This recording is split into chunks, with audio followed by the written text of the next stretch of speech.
What's up, everybody? Welcome to Podcast Now. I'm Alex, and in this video, I want to discuss if Jesse will be appearing in Alan Wake 2. This is something that I brought up in my 5 questions video on Alan Wake 2, and this is something that I think is going to affect the ending of the game, to kind of jump into the theory here. I do think she's going to be in it. Now, to me, it's only 2 ways that she's going to be in it. Number 1, it would be the end of the game, and number 2, it would be in some sort of DLC, whether it be, and as we now know from Sam Lake, whether it be free or paid DLC. We know we get the paid DLC if we get the deluxe edition, but I do think she comes into it. I feel like it does depend on how long it takes Alan to leave the dark place, but as I've theorized in past videos, I do think he's going to get out, and I think, man, if there's like an Alan Wake 3, or even if he's in Control 2, I think the idea will be just him being outside of the dark place, but his powers having an effect on the real world, the hiss, and obviously we know like Control 2 is coming. I've long speculated, would Alan Wake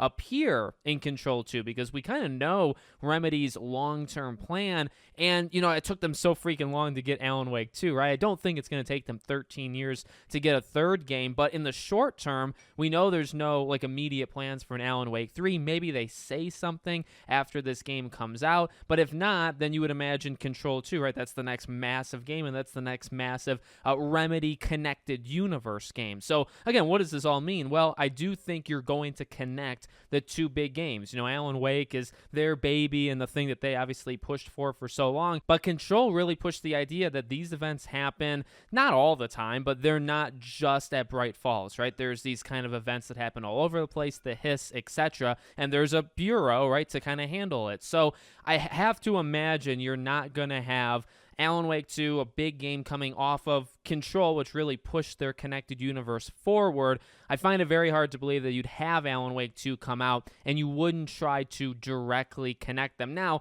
I'm sure there'll be Easter eggs. I'm sure there'll be small little mentions. And as Sam Lake says, right, you could just play Alan Wake 2 as its own thing. You don't have to play Control. You don't have to play the first Alan Wake. I think it's probably going to be very, very beneficial to do so. But obviously, they say you don't have to. So what that tells me is it's not going to be the most massive thing of all time, or it's going to be a lot of explanation. That way, if you've never played Control, if you never played even the first Alan Wake game, that you would be caught up and everything would be okay. I think that's how you get around this, is you basically introduce Jesse to Alan, even though their paths have kind of crossed before, and Jesse's kind of put up with some of the events that Alan had created inside of Control. I think to maybe have them kind of meet face to face, I could see it, and this might be cliche, but this is honestly one of the first things that came to my mind. End of the game, some sort of almost like Avengers after credits scene, how, back in the day with Nick Fury kind of showing up and saying, we're recruiting people,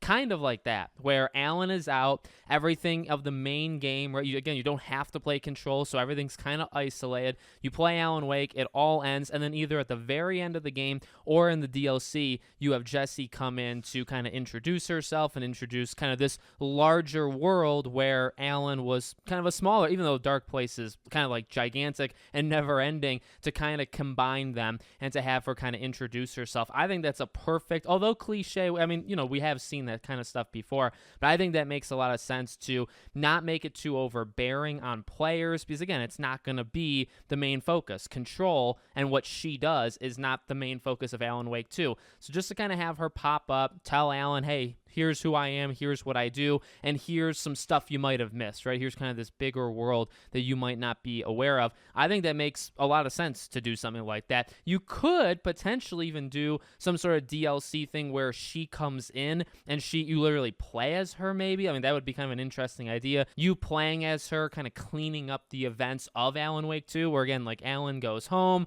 He's maybe not completely fine, but he's okay. The events ended, and then Jesse kind of comes in to clean things up, and then again, you can connect them very directly and set up what I would imagine being Control 2. Again, my main theory is that Alan Wake plays a pretty vital role in Control 2. Maybe not like a dual protagonist with Jesse, but maybe like a reoccurring character in Control. That's honestly what I think is going to happen. So in order to get there, they do have to meet, I believe. They have to meet face to face. They have to talk things over. And I do think that would happen, again, towards the end of this game or maybe even in DLC. So let me know what you guys think in the comments. How would they do it? What would you like them to do? You let me know. Make sure, as always, you're subscribed to the channel. Bell icon turned on. Got a lot of Alan Wake 2 videos coming up. And I hope to see you all on the next one.